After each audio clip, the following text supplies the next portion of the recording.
ہوتا یہ ہے کہ دنیا کی زندگی میں گناہوں کی مستی ایک ایسی ہے کہ انسان اس کی طرف توجہ نہیں دیتا، التفات نہیں دیتا، اور پھر انسان کثرت سے جب غفلت میں زندگی گزارتا ہے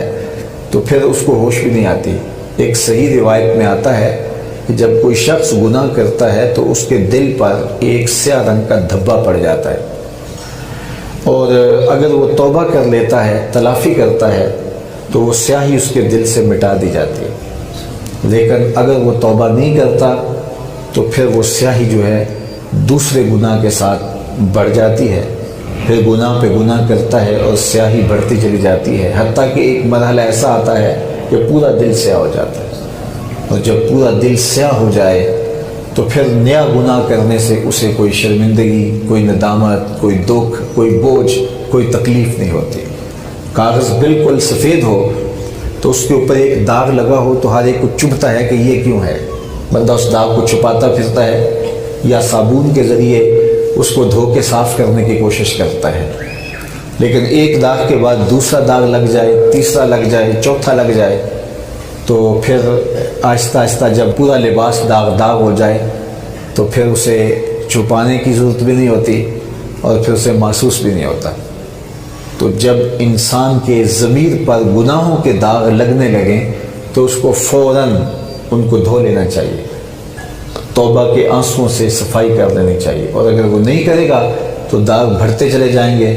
اور اس کا سارا من میلا ہو جائے گا۔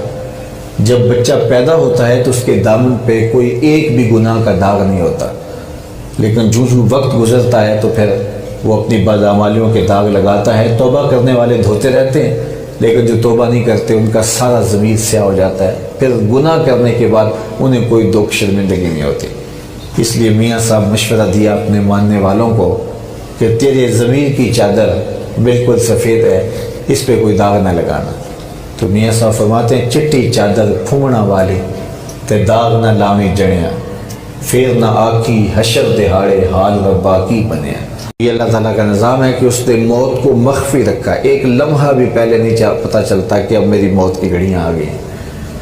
تو جب آ جاتی ہے موت تو پھر بے بسی ہوتی ہے۔ تو یہ جو زندگی ہے ہماری مختصر زندگی، اس زندگی کو اس ڈھب سے گزاریں۔ دیکھو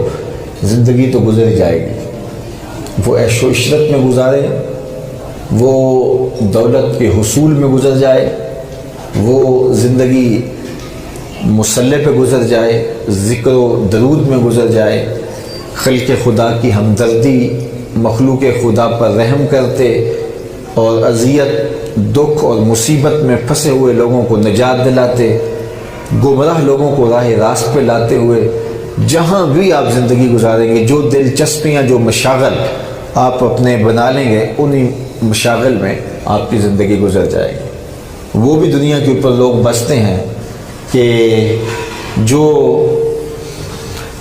اپنا سارا دن تاش کھیل کے گزار دیتے ہیں تو شام ان کی بھی ہو جاتی، اور وہ لوگ بھی دنیا پہ بستے ہیں جو سارا دن، جن کی آنکھیں قرآن مجید کی تلاوت سے وضو کرتی ہوتی تو دن ان کا بھی گزر جاتا ہے۔ اس طرح جو راتیں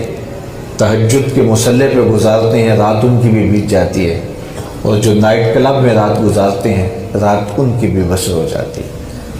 تو یہ فیصلہ میرے ہاتھ ہے، آپ کا آپ کے ہاتھ ہے کہ ہم نے اس مختصر زندگی کے سفر کو کیسے کاٹنا ہے۔ ہم نے عیش و عشرت میں زندگی گزارنی ہے یا کہ زندگی کو اللہ اس کے رسول کی رضا کے مطابق بسر کرنا ہے۔ جس تک پیغام حق پہنچا ہی نہیں ہے، جس نے کوئی اچھا ماحول پایا ہی نہیں، افسوس اس پہ بھی ہے، کاش کہ وہ کوئی اچھا ماحول پا لیتا تو گمراہ نہ ہوتا اور ذلت کی زندگی نہ کاٹتا۔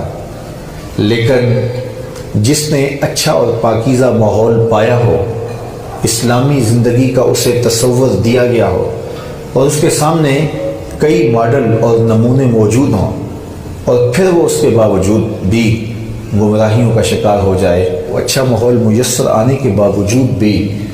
اپنی زندگی کو اچھے سانچے میں نہ ڈھال سکے، تو اس کے اوپر بہت زیادہ افسوس ہے۔